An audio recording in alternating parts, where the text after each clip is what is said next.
Okay, let's set the scene. It's January 27th.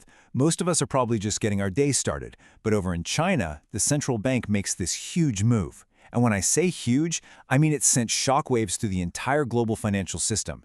Just like that, everything went, well, kind of nuts. And this was the immediate result, a 3.4% explosion on Hong Kong's stock market. Now, for those of you who follow the markets, you know a jump of 3.4% in a single day? That's not just a good day. That is a rocket launch. It's absolutely massive. So you can imagine traders are celebrating. But behind all those flashing green numbers, there's a really big question we need to ask. What are they actually celebrating? What is really happening with China's economy right now? Is this the real deal? Or is it all just a very clever magic trick? All right, let's start with that party on the stock market. The initial reaction was just pure euphoria. But what's really fascinating is who was celebrating the hardest. Who got the biggest piece of the pie here? Yeah, take a look at this. The biggest winners weren't your boring, stable companies. Nope, it was the big tech names, your Tencents and Alibabas. And even crazier, the deeply, deeply troubled real estate sector. I mean, we're talking about developers that were on the brink of collapse suddenly seeing their stocks jump up to 40%. That tells you something, right? This wasn't about fundamentals. This was a gamble, a massive bet that the government was coming to the rescue. So that begs the, well, not million-dollar question, more like the trillion yuan question. What did the central bank actually do? What was the secret sauce that kicked off this whole frenzy? Okay, so let's pull back the curtain and look at the central bank's big trick. It's their signature move for flooding the system with cash, and it all boils down to just three little letters, RRR. So what on earth is the RRR? It's way simpler than it sounds, I promise. Think of it like this. Every bank has to keep a slice of its money on reserve, locked up at the central bank. It's kind of like a rainy day fund they're not allowed to touch or lend out. That slice, that percentage, is the required reserve ratio. And here's the magic. The central bank just lowered that percentage. That's it. It's like they opened the floodgates on a giant dam. Suddenly, all that money that was locked away is now available for the banks to lend out. And boom, you've got an instant flood of cash into the system.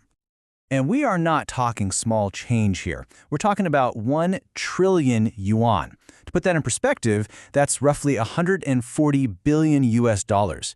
This was the biggest, most aggressive move they'd made in 2 years. It was a clear signal from Beijing. We're paying attention. So, okay, the banks are happy, the investors are happy, there's money everywhere in the financial system. But does any of that actually help the average person? Does it fix the problems for the small businesses and families that make up the real economy? Yeah, because that's the thing. While the stock market was having this huge party, if you looked at the real economy, Main Street, it was a completely different story, a much, much sadder one. Look, you've got these really deep-rooted issues that just throwing money at banks won't solve. First, you have the risk of deflation. That's when prices actually start falling, which sounds good, but it's terrible for an economy. Then you have the massive property crisis, which is wiping out the life savings of regular families. And what happens when you combine those two? Confidence just hits rock bottom. People are genuinely scared, so they're hoarding cash instead of spending it. And you don't have to take my word for it, just look at the numbers. The market was expecting retail sales to grow by a decent 5% back in December. The actual number that came in, less than 1%. That's not a miss, that is a chasm. It shows you just how tight people were holding on to their money. Which brings us to the core puzzle here, right? If the real economy is struggling so much, why isn't this giant wave of money helping? Where is it all going? And this is really the key to the whole thing.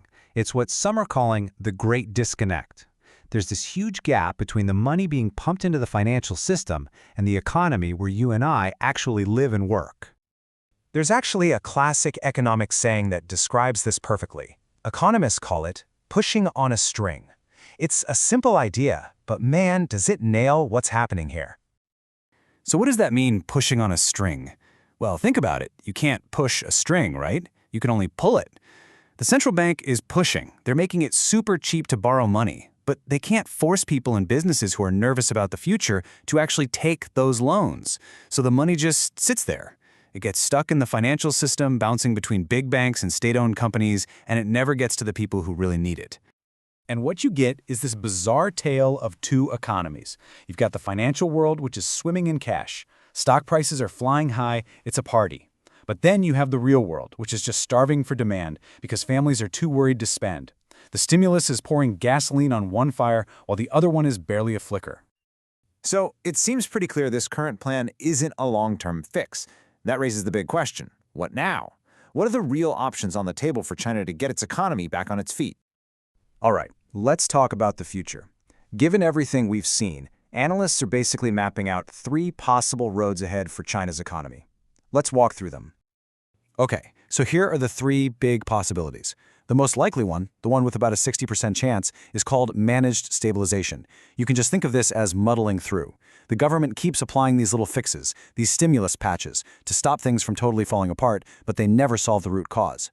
Then you've got the nightmare scenario, a full-blown deflationary spiral where things get much worse. And finally, there's the long shot, the best-case scenario. This is where Beijing does a complete 180 and starts giving money directly to people to spend.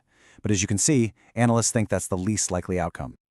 So, when you boil it all down, it comes to this one fundamental problem. China has shown it has the power to open the money taps whenever it wants. But the real issue here isn't about money. It's about confidence. It's about psychology. And that leaves us with the biggest question of all.